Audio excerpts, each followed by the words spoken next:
What is going on, everyone, and welcome back to another Black Desert video. So the other day when the global lab patch notes came out, we talked about the new treasure item, the Star of Nostos, and I wanted to share some gear, buffs, and everything you need for gathering to prepare in advance. Now, I made a video yesterday talking about what you would need, but what I wanted to talk about today is the different kinds of buffs that you would use, and this should make your gathering a lot easier than someone who's just doing it without buffs, obviously. So yeah, with that said, I am Guru 46 Gathering. I have tested basically every relevant spot in the game, and the other video, I'll leave a link in the description, was all the best spots that I gather, and that one's a longer video, but I talked about some of the top spots for every gathering tool, so you can watch that at your own time. But today we're talking about buffs and some sort of equipment. All right, with that said, assuming you have a fairy with continuous care, it doesn't really matter what tier as long as you have like more than 6 of them, so like at least continuous care 1. This is what I use.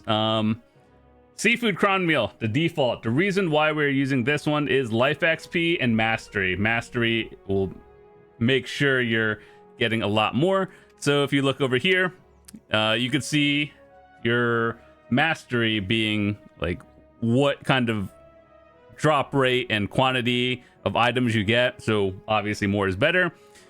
And before you start gathering, if you're going for the treasure item, you kind of want to have the green thumb gathering, like the mini games for every tool. And I believe you just do the morning light quest line and then something unlocks after that, which allows you to turn this off and on. And basically you spend 10 energy instead of 1 when you, like, let's say you do any sort of gathering and you get a 10 proc, so it just saves a lot of time. So to give you an idea, if I had this off and I was using, let's say, my full 750 energy, it would take me about like an hour and a half to run through that, assuming all the buffs I have going on. And with this, it cuts it down to under an hour. So it does save a lot of time, and you can get multi-procs, which is always nice. Okay, so let's talk about the buffs that I use and then what you guys should go for as well. So seafood cron meal, life skill mastery, weight limit is always going to be nice. Life XP, those are the main things you want. Next, we have a verdure draft. The reason why we want this one is you already should have 5 gathering speed just by, you know, the seafood cron meal is 2, and then the clothes you have as well. I believe that just adds more. But either way, with the verdure draft, you get 5 and life XP, which will help you level up faster and more weight limit. Next, we have Perfume of Swiftness, life XP, and then, of course, if you aren't maxed out already with the gathering speed, that will max you out. I feel like this one is a little bit more optional because they don't sit on the market as regularly, and so like if you don't have this one or you don't want to pay 12 mil per like 20 minutes of it, it's probably fine. It's more for the people who just want to level up along with their gathering as well.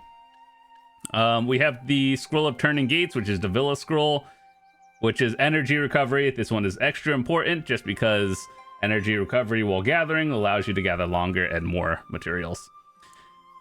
This one is actually a new one. I don't remember when they added it, but they used to have the normal scrolls, like, you know, the Blessing of AP one, right? The furniture buffs, essentially. And then this one got added a little bit later, which is the Life Skill Mastery.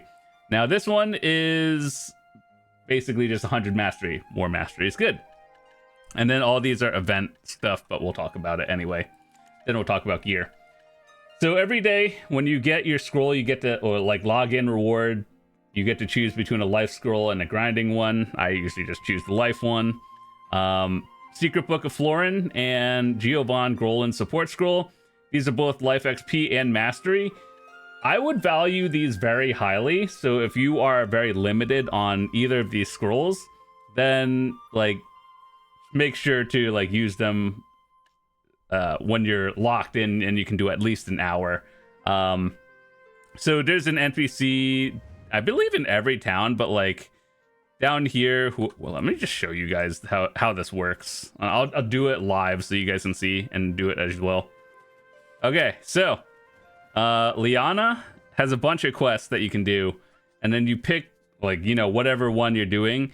And ideally, what you want is these Floramos petals, right? So what these do is you combine these with the leaf thingy, and then you can do that. So if I had an extra one, you could get the catalyst. And how do you get the catalyst? You go to the shop and then just buy them.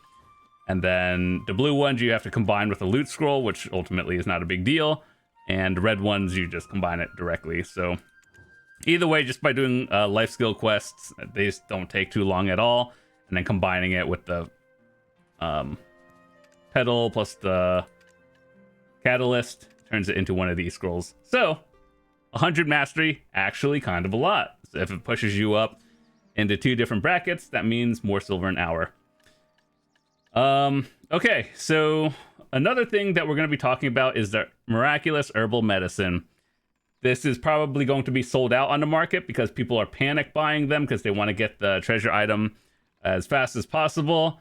And the way you make them yourself is mostly through the strange and beautiful herb that's going to be your bottleneck. So let me show you how I do it myself. Where is it? Okay, so you see these things, these coins that you get from the like solo shrines, I believe. You get to turn these in the town, and you can, let me show you. I have a character down in Dalbol Village, which is in Morning Light down here in this town. There's an NPC where you exchange the coins and you can get them. So exchange it, you get the strange and beautiful herbs, you combine it with everlasting, mysterious powder, and energy potions. You can get these energy potions from Aliston in Velia. You exchange like 200 energy into an energy pot. Is that value? No, but I mean, you need to do it to combine it. So either way, these are going to be like probably sold out and going up in price for a little bit. Realistically, do I think it's a big deal? No, because these are on a 22-hour cooldown, so it's not like you're popping them like back to back. You're doing it once a day. So either way, just adds like another at least hour and a half of gathering because you get 500 initial energy, and then 30 plus, you know, like the 3 or 4 you get every 3 minutes. So that actually adds up to be a lot. And another item I wanted to talk about is this thingy, the mellow herbal medicine. This one is a lot more chill for people who don't have a lot of time, because even though this one is a 3-hour one, it only goes up plus 25 energy per tick. And then, so that means like you can more or less pause when you're gathering every now and then. It won't like instantly 500 your energy. So yeah, I think this one is for more casual gatherers, just because you won't instantly cap your energy or almost cap it. You really have to have a high energy pool to be using the herbal ones, but even if you don't, the mellow ones are just fine as well. Let's see what other buffs. Book of Life for XP if you're trying to level up. If you have any of the event buffs like the Lara's Warm Black Tea, these are extra nice because they give life XP, weight limit, and gathering item drop rate. Gathering item drop rate is what you're going to want. If you have this one as well, energy recovery, skill mastery, and life XP, always nice. Once again, these are event items, so if you don't have it, obviously you wait till the event goes on. But aside from that, like this one, I would say, you know, if you're more on the higher end of gathering, you probably want to use it because these all do stack together, so it's like plus 300. So yeah, next thing I want to talk about is crystals. You really just get the best in slot ones. If you are newer to gathering, let me show you what you would normally pick up. Are these under here? Actually, I don't even. Okay, so life crystals and vital ones, these are like the entry ones. You combine these together to get the end game ones, like the crystal breathing verdure. So like you need these two and then essence of verdure. I have an entire video on how to make that, so I'll leave that in the description. And then when you gather, there's a chance to get these wand crystals. You combine 5 of these to get a bond. You combine 5 of these to get a djinn. I'm lucky I did these early back in the day, and you know, like I still had to make mine, but it wasn't as bad. So nowadays they're just max price, and just kind of put an order on it. These are less important. The ones you want is these, because these give mastery, so like that one just kind of takes time. All right, so next thing I want to talk about is artifacts. So I use this one. I use the Yawning Hedgehog. I believe this one is the best in slot, simply because what you want is gathering item drop rate and energy recovery. The mastery and XP, that's nice too, but when you're gathering, you kind of want to be able to gather for as long as you can, and that's good. Especially gathering item drop rate, because we're going for the treasure item. Obviously, that increases that drop rate in theory, assuming that's how it works. The artifacts.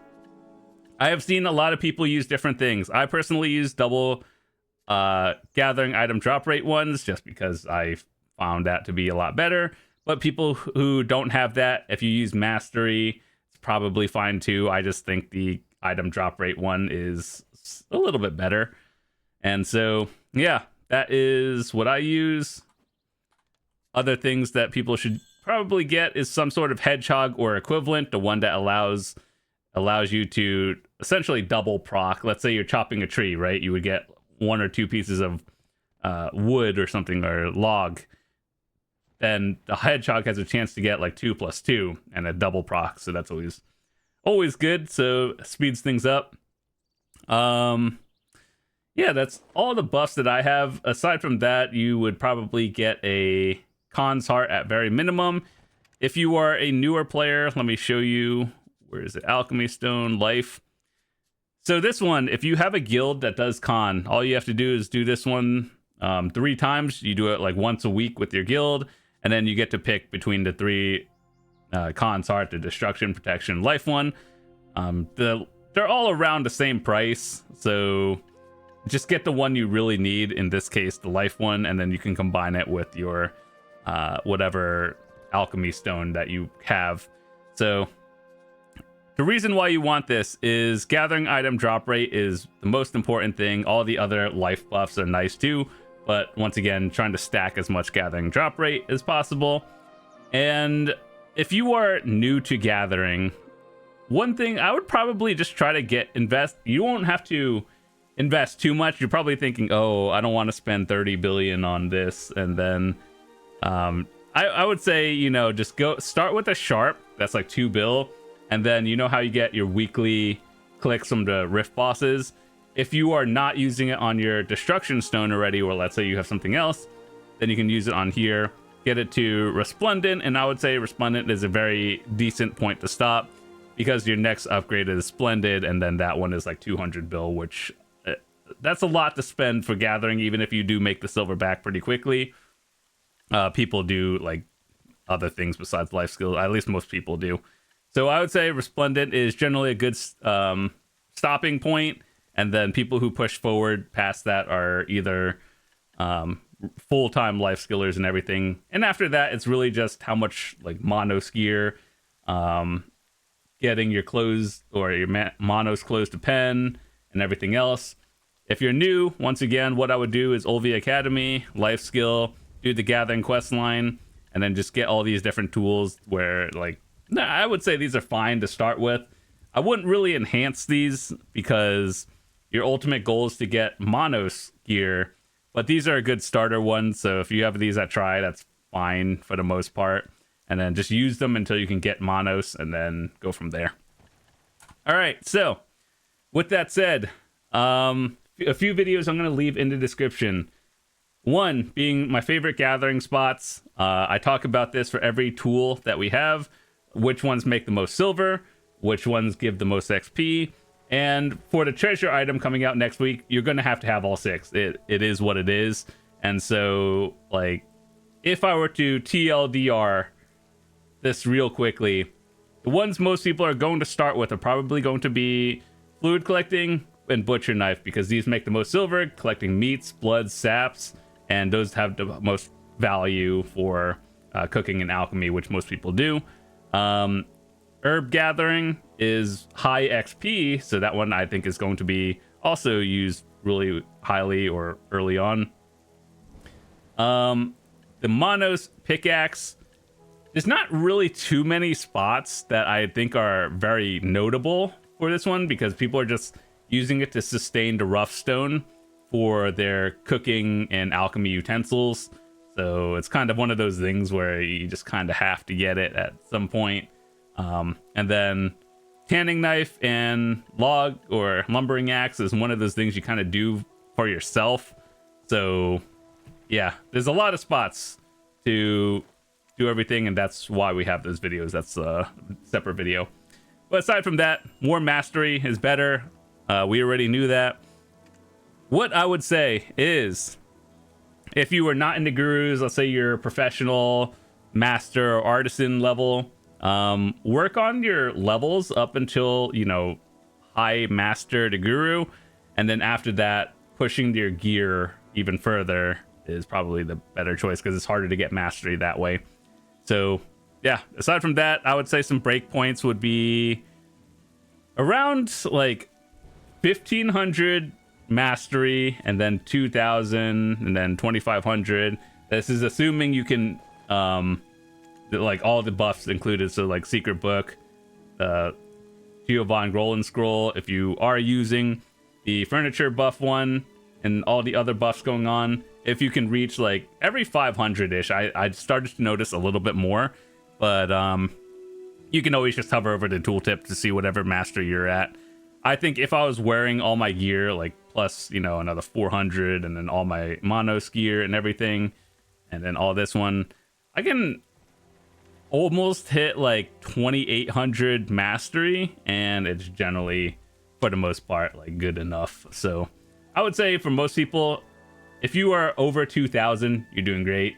If you're 2500, it's like diminishing returns, but you still, like, you will notice it. And then from 2500 to 3000 is like, oh, you're investing a lot of silver into full life skill gear. And if you do any sort of like PvE, PvP, you have to spend money on like your other gear as well. So I would say for most people, if you are just going for the treasure item, 1500 to 2500 mastery. I know that's a huge range, but I think that would be for the most part good. And then anything past that, you are a full-on life skiller doing everything. So anyway, with that said, thanks so much for watching. Hope you guys have a fantastic day. We've got a bunch of videos coming out next week. Of course, we'll be trying out the gathering stuff as well, and look forward to that. So I'll see you guys tomorrow. Peace.